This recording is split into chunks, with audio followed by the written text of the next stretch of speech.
Ladies and gentlemen, please welcome His Excellency Chung.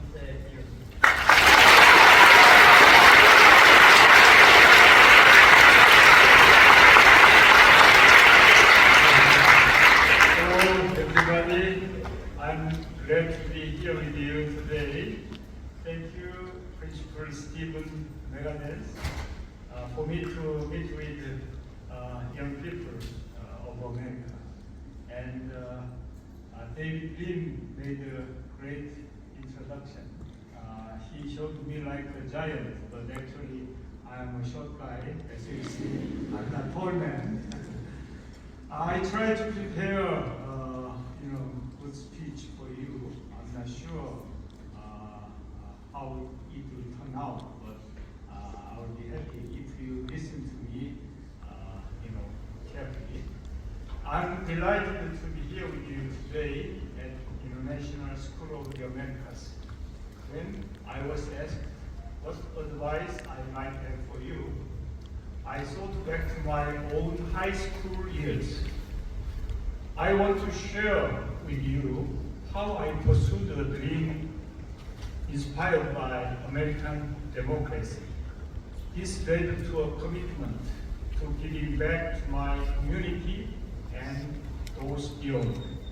I would like to suggest what you as global citizens might take away from my experience.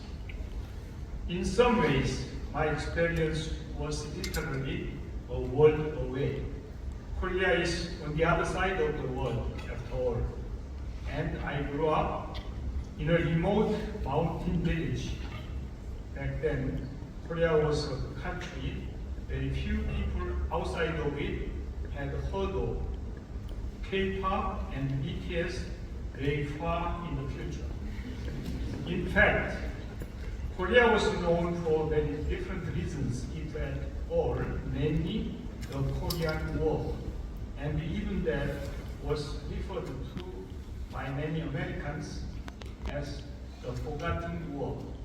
Even so, about 10% of Korea's pre-war population died in the war. To give you a sense of what that means, it is like 1 out of every 10 people you know being born. You can imagine what a huge impact that had. I grew up in the years right out of that war. On the surface, very little here would seem to overlap with your experience. In fact, it sounds like I'm setting up for one of those stories that older people like to tell you. Back in my day, they start and then they tell you they walked 4 miles in the snow to get to school. I assume this has not been your experience here in San Antonio. You hardly had it easy these past few years, though. And that's where I see our experience converge. We share the experience of wanting nothing more than to just go to school. Sure, at the beginning of the pandemic, you may have enjoyed the first few days of no school, or weeks. But at some point, you wanted your everyday school experience back. That was the dream I started out with. When I was in elementary school, of course, there was no internet, there was no screens of any kind. My family lived in a tiny village deep in the mountains. There was no electricity. Coming out of the war, resources were scarce, and we had no books at home outside of books for school. That was why I was so excited when one day my father brought home a book. My father was a civic-minded man, and early on, he was the one who set me on the path to my career at that time. He was a city council member. He had attended an event featuring our local member of the National Assembly who had returned from one official trip to the US. He had written a book about the trip called My Experience of Democracy. In it, he described scenes from everyday American life he had recently witnessed. My father received a copy of that book, which he brought home. You can imagine, I had been looking forward to new reading materials my whole life at this point. I read that book over and over again in my free time. I did not have much of choice as whether reading when it was on dry side. But for a long time, it was all I had. And that was when I first decided to become a politician.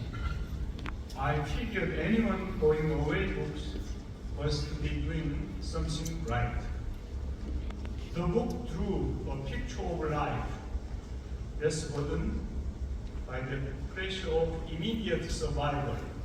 People went about their lives, children went to school, all without the constant worry of where their next meal was coming from. I realize now this was hardly a full of portrait of American society, but America and the democracy suggested a solution to the problem of subsistence defining my life. The book showed me the possibilities beyond a hand-to-mouth existence. I dreamed of realizing that vision in my own community, and the means to effect that kind of change, I concluded, lay in politics. So began my dream of a career in politics.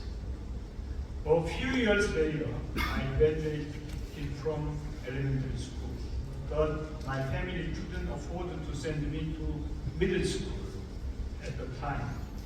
I spent a year out of school chopping firewood and tending fields to contribute to the household income. My father, however, strongly believed that education was the way out of poverty. Thanks to his conviction and dedication, I returned to school the next year. On the first day of the semester, I had just set out with my bundle of books and lunch. I was excited to be going back to school. Just then, I ran into a friend herding a cow out to the fields. Unlike me, he wouldn't be resuming his schooling. We had been close before, but at that time, neither of us knew what to say. We merely nodded in greeting and went our separate ways. Afterward, I would purposely take the long way to school to avoid running into my friend again. I was still young, but the situation felt deeply wrong. I found my frustrated self asking, shouldn't we at least get to go to school? I resented the reality of poverty and an unprecedented nation, undeveloped nation. This moment stayed with me for the rest of my life. Later, I entered a technical high school. I was focused on making a living, and it seemed like the most efficient path. After a year of study, however, I realized my academic ambitions extended further.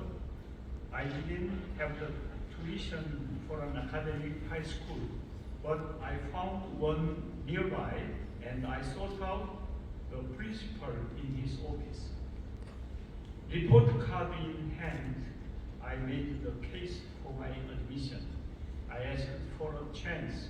Instead of turning me out, the principal heard me out.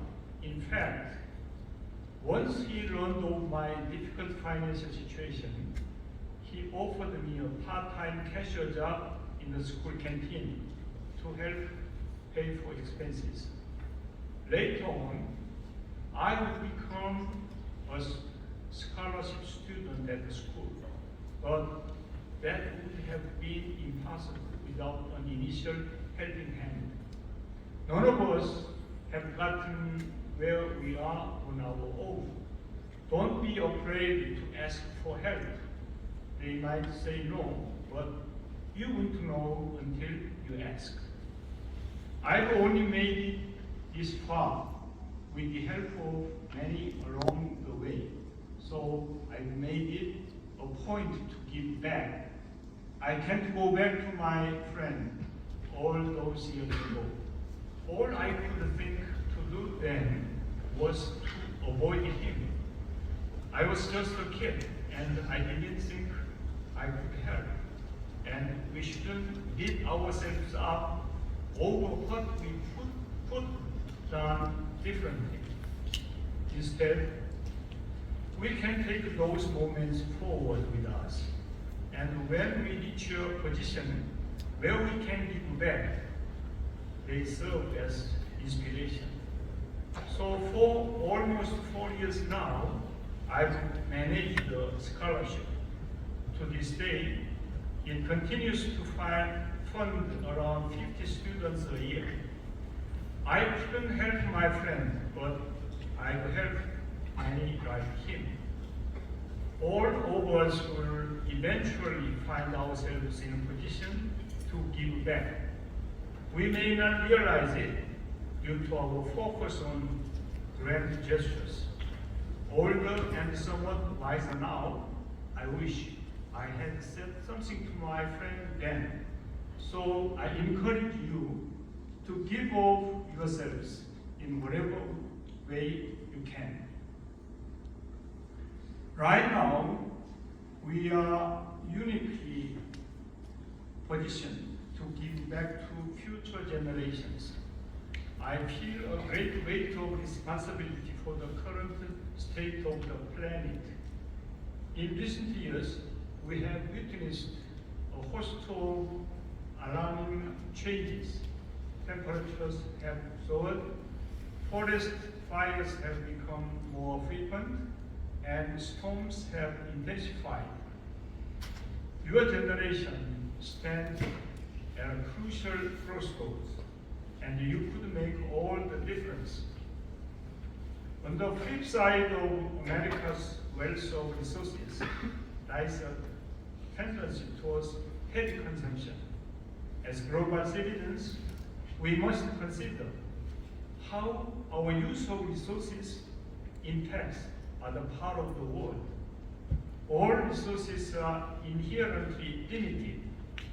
Overuse by some can lead to scarcity for others. What's more, the unchecked use of energy has resulted in CO2 emissions, contributing to climate change.